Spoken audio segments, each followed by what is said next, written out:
Let's see another sword review, another glimpse. This one's a Hanwei Tori Elite. No, Hanwei Tori XL Light with the bohi. This one comes wrapped in a black suede leather Ito under a black lacquer Samigawa Kabuto Minuki. Different metal inlays into it. I don't know if it's actually inlay, but two different types of metal. Gold and black iron, I think. Let's see, the Kashura.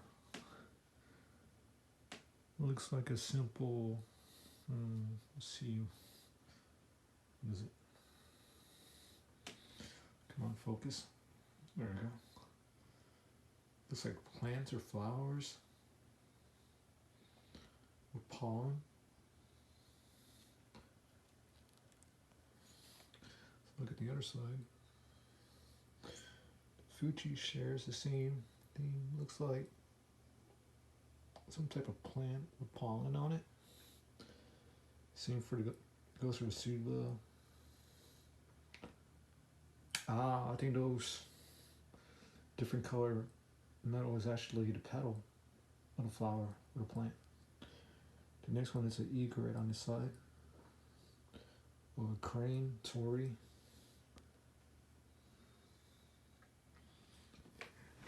The sword comes with a rattan wrap near the koi Gucci.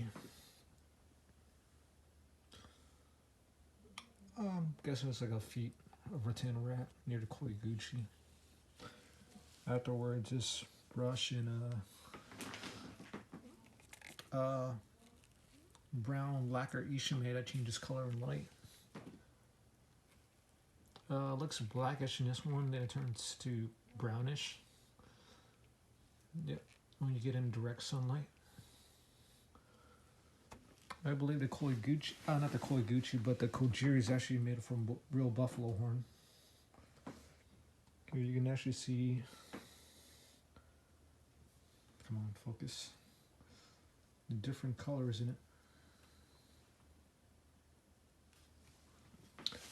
The side doesn't really have any taper to it. It's pretty much thick throughout the whole blade, throughout the whole length. Nice quality Sageo that comes with the Tori.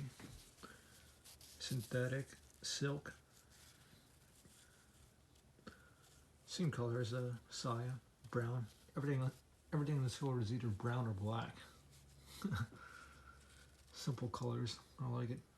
It's not too gaudy. It's like some of the eBay stuff. Like 3 different types of metal: copper, brass, silver.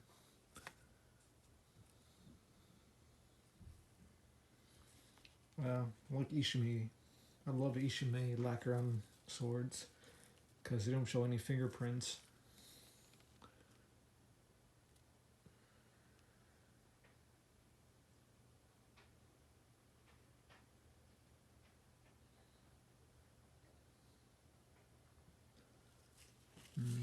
Let's look at the other side of the Suba.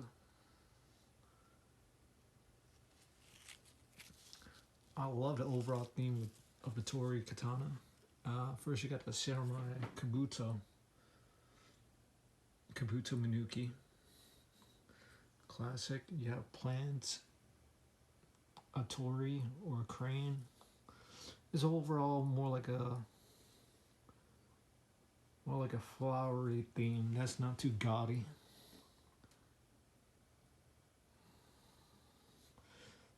The Samigawa is actually pretty nice in here.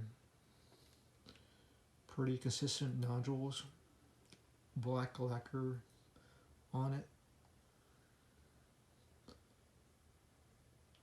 Samigawa's the nodules are pretty huge on one side, and there's an emperor note on one side of it too, on the other side.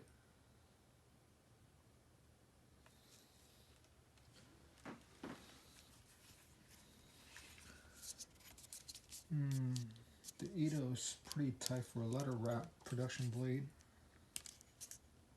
It doesn't move, But there is some discoloration if you use it more. It becomes more glossy or greasy looking compared to the sections that's not really used that much. And the handle is actually pretty nice. It actually is swollen in front near the fuchi, and it has a taper in the middle. Then it just swells up back near the kashra again. It doesn't look like an hourglass on video, but you can actually feel the hourglass shape to it once you have it in your hand. Pretty nice. Love the feel of this leather too.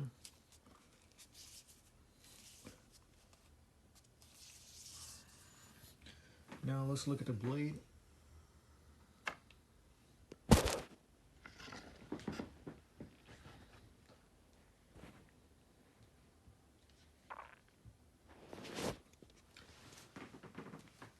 Here's a habaki with the scratch pattern on it.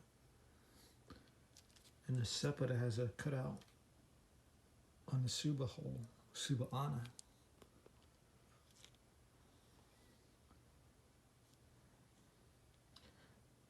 Each Tori model, no matter the XL, the Elite, XL Light, is made of, let's see, Swedish powder steel from Hanwei, the K120C powder steel,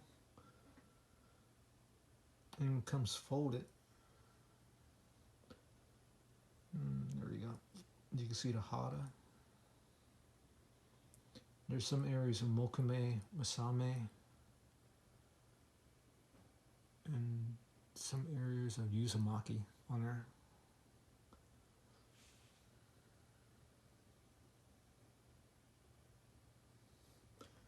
It's a nice looking blade. I like it. I just wish Hanwei didn't have this impractical etching on here on the hada, on the hamon or the habuchi. Yeah. Wish they kept it more natural.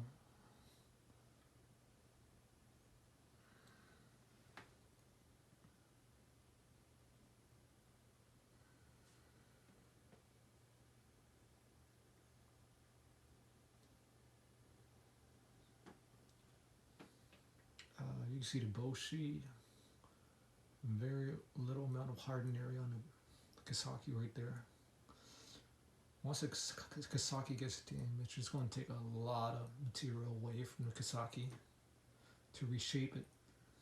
And if you don't have enough metal, it's pretty much, if you don't have enough hardened metal, it's going to be pretty hard to reshape it.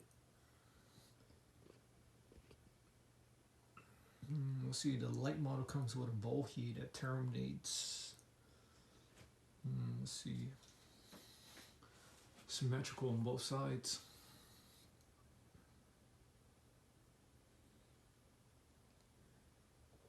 And the yokote is actually geometric. You can feel the ridge, or you can feel the geometry change once it gets to yokote.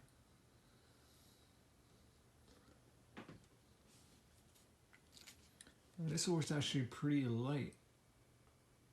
I'm guessing it's around 2 pounds, 6 ounces maybe.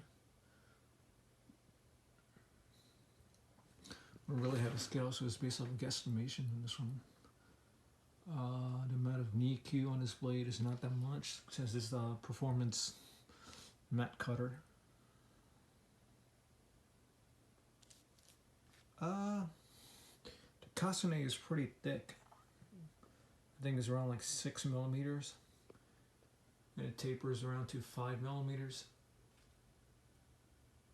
Slightly thicker than my Motohara light matte cutter over there. One thing I can gripe about Hanwei is their polishing. You can see ripples in the blade. Yeah, ripples on the blade. The geometry is pretty good, but it could be better. It could be straighter, more crisper lines. The surface polish could be less ripply.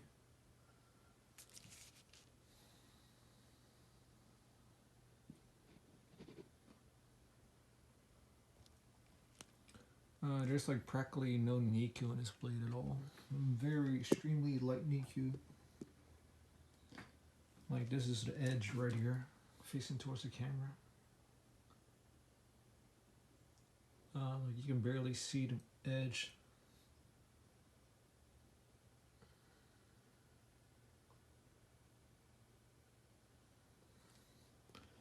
In my opinion, the Tori model is actually the best on a Hanwei series right now. There's not a lot of actually good blades in the Hanwei series, in my opinion, currently. Back in the day, they used to have a Hanwei Kami, which I always wanted, but I can never find or afford. It was like $1,000 blade, Swedish powder steel, folded, with a Bohi, a Horimano, near the Habaki, and a Okasaki. Maybe I'll pick one up later if I can find one on the secondhand market. But currently, I think the Tori model is actually the best lineup on Hanwei's series right now. It's a super light sword, so I don't actually damage this blade. Selling it right now, so to get better stuff. In my opinion, is this blade worth the $800 asking price? I think it does. If you can get on a second-hand market for cheaper, I would totally buy it. At the $800 price point, I think it's acceptable in that you have a nice folded blade, pretty good kosher eye. The theme, the material is actually pretty nice for an $800 blade. The letter Ito is actually pretty nice feeling. It's pretty tight on this one. This particular example has a really large nodule, emperor nodule on the Samigawa. Overall, the sword is pretty classy. And the steel is actually pretty high-end. So yeah, it's pretty much worth it. But you can always save up more for a better blade. I mean, is it worth it compared to Bugei? I think it's worth it compared to Bugei. Bugei swords are actually pretty expensive, probably around $300 to $400 more. But both Bugei and this high-end Tori pretty much share the same quality overall, build quality overall. The polish on the Bugei has ripples in it too. The Koshirai has pretty much the same quality. So if you're looking for Bugei but can't find any, just buy a Tori Elite or a Tori XL. Any of the Tori models will actually do pretty well. Alright, I'm going to try to do more reviews and more voiceovers on sword videos. Some people actually like it, so I'll try to do it more often. It's not always a guarantee though, so see ya.